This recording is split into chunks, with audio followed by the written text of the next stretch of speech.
عايز أبدأ بس مش عارف أبدأ منين. ده أكتر كلمة بسمعها من الناس اللي عايزة تدخل وتستثمر في العقارات ولكن ما عندهاش خلفية تقدر تعمل ده إزاي. ساعات كتير بتكون المشكلة مش موجودة في الفلوس، ممكن يكون حد معاه فلوس ولكن مش عارف إزاي يستغل رأس المال ده أو الميزانية المتاحة أفضل استغلال. هل أدفع مقدم وأقساط ولا أشتري كاش واستفيد بالخصومات؟ طيب ولو اشتريت كاش هل ده مكسب ليا ولا مكسب للمطور؟ كل دي أسئلة بتيجي في بال أي حد بيفكر يستثمر في العقارات، وأنا هنا من خلال الفايل ده هندردش مع بعض إزاي تحدد الميزانية بتاعتك وإزاي تحسن استغلالها طبقا لظروفك الحالية. وأول حاجة خلينا نجاوب مع بعض سؤال مهم جدا، وهو يعني إيه ميزانية استثمارية؟ الميزانية الاستثمارية ببساطة يا صديقي مش هي الفلوس اللي موجودة معاك دلوقتي في حسابك، ولكن هي الفلوس المتوقع أو اللي تقدر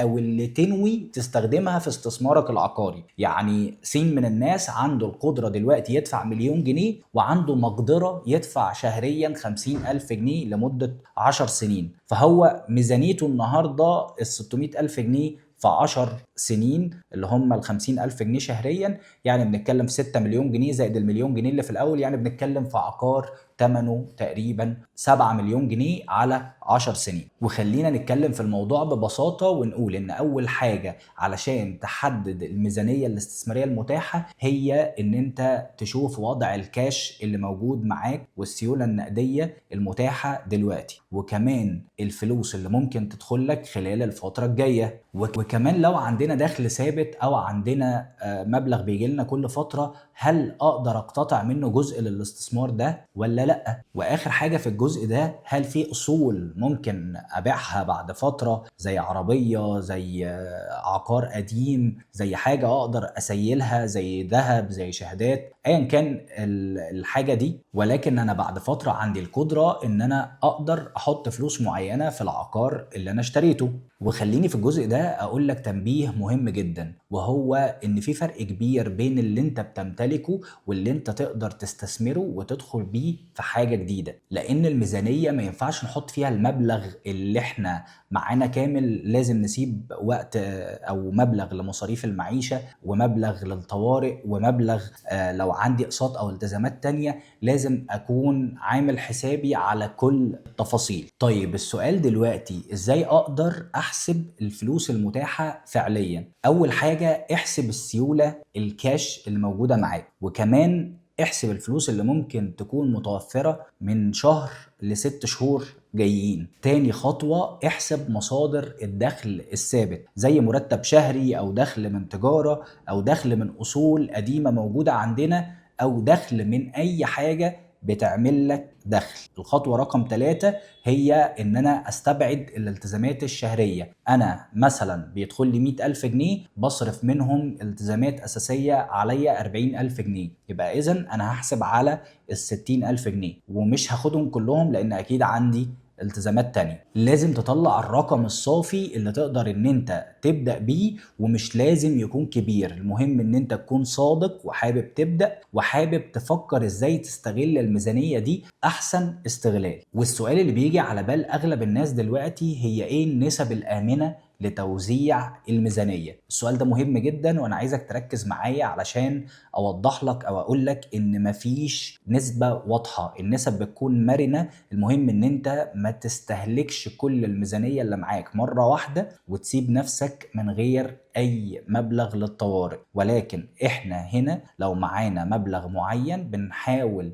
ان احنا نستقطع منه الجزء الاكبر للاستثمار والجزء الاصغر للطوارئ او للحاجات اللي ممكن تطلع لك وانت ماشي في الطريق. ودلوقتي خلينا نفكر مع بعض ايه الافكار اللي ممكن نعملها لو راس المال بتاعنا مش كبير. وخليني اقول لك ان في ناس بتبدأ ب 200 و 300 الف جنيه وبيبقى عندهم مدخرات شهرية بيحطوها في الاستثمار بتاعهم، فبيقدروا ان هم بعد فترة كبيرة يكون عندهم استثمار كبير وناجح. لكن لو قعدت تفكر في المبلغ اللي معاك انه مش هيقدر يعمل لك حاجة لوحده في الوقت ده، مش هتقدر تبدأ. البداية دايما هي اصعب حاجة، وبعد كده الخطوات كلها بتيجي وانت ماشي في الطريق. ومن افضل الافكار لو انا الميزانية بتاعتي مش كبيرة وكمان عندي قدرة ان انا ادفع اقساط او عندي مدخرات او عندي دخل ثابت، هو ان انا اشتري عقار تحت الانشاء. العقار ده اكون محدد هدفه زي ما اتكلمنا في الفايل اللي فات، بعد كده بستلمه وابيعه لو انا هدفي ان انا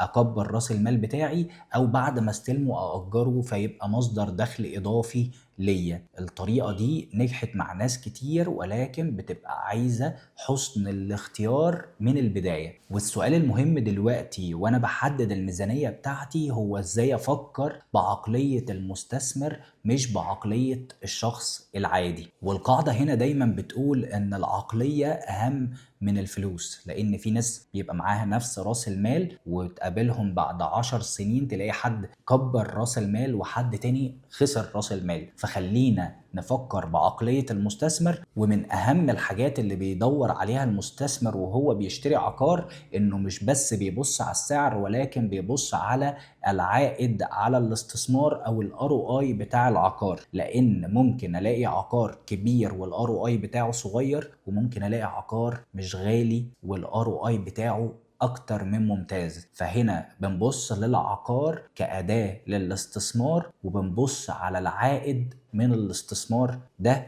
ممكن يكون عامل ازاي. كمان المستثمر بيشوف العقار كأصل، مش حاجة حلوة بس ان انا اعيش فيها. في بعض الناس اشترت عقارات ما تعرفش هي فين، انا شفت ده بعيني، مش عارف العقار بتاعه موجود فين وكسب منه فلوس وفلوس كويسة جدا. كمان المستثمر قبل ما بيشتري بيسأل سؤال مهم جدا، وهو العقار ده عليه طلب؟ يعني انا لو بشتري بهدف التشغيل والإيجار والدخل الشهري، هل في حد هيجي يأجره مني؟ بيفكر بعقلية المستأجر، بيفكر بعقلية المستأجر مش بس بعقلية اللي بيشتري. لو أنا بفكر كمان ان انا اكسب في اصل راس المال، هل في حد هيجي يدفع مبلغ كبير مرة واحدة عشان ياخد العقار ده مني؟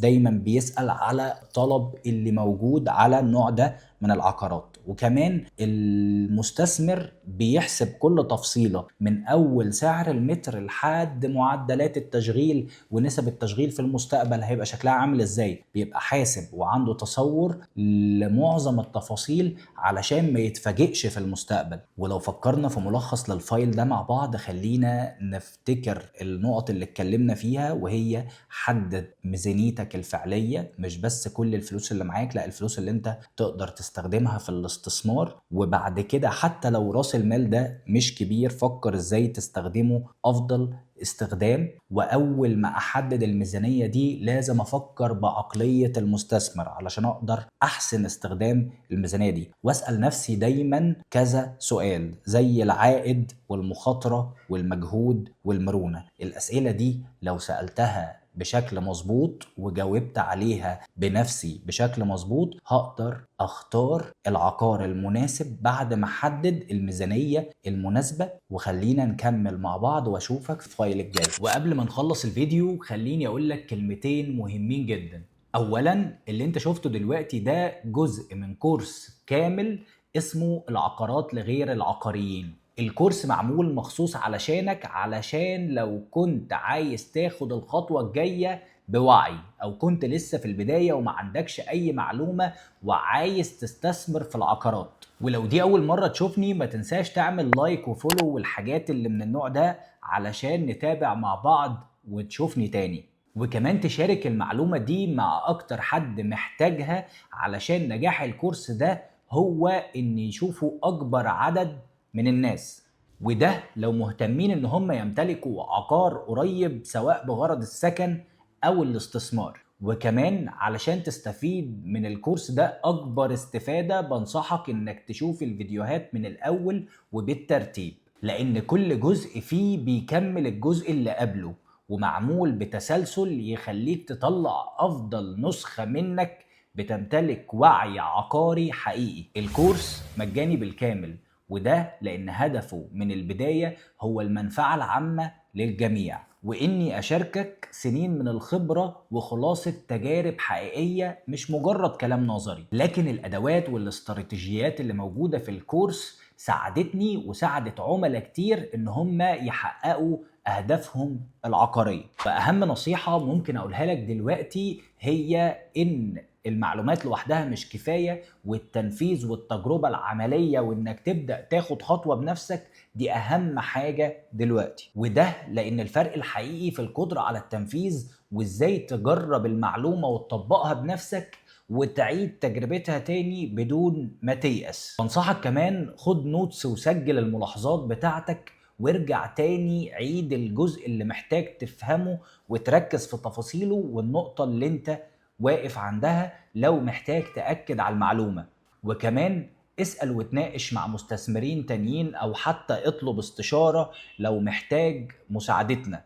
وأخيرا شارك اللي استفدته في كومنت، وشارك المعلومة دي مع غيرك لو محتاج إن هو يسمعها. وخليك عارف إن معلومة واحدة ممكن تغير حياتك ومستقبلك بالكامل لو فهمتها صح. أنا اسمي أحمد سراج، وده جزء من رحلتك في العقارات لغير العقاريين، ومستنيك في الجزء الجاي من الكورس علشان نكمل مع بعض الرحلة اللي تساعدك تطلع منك أفضل نسخة لمستثمر عقاري ناجح وعارف هو بيعمل إيه.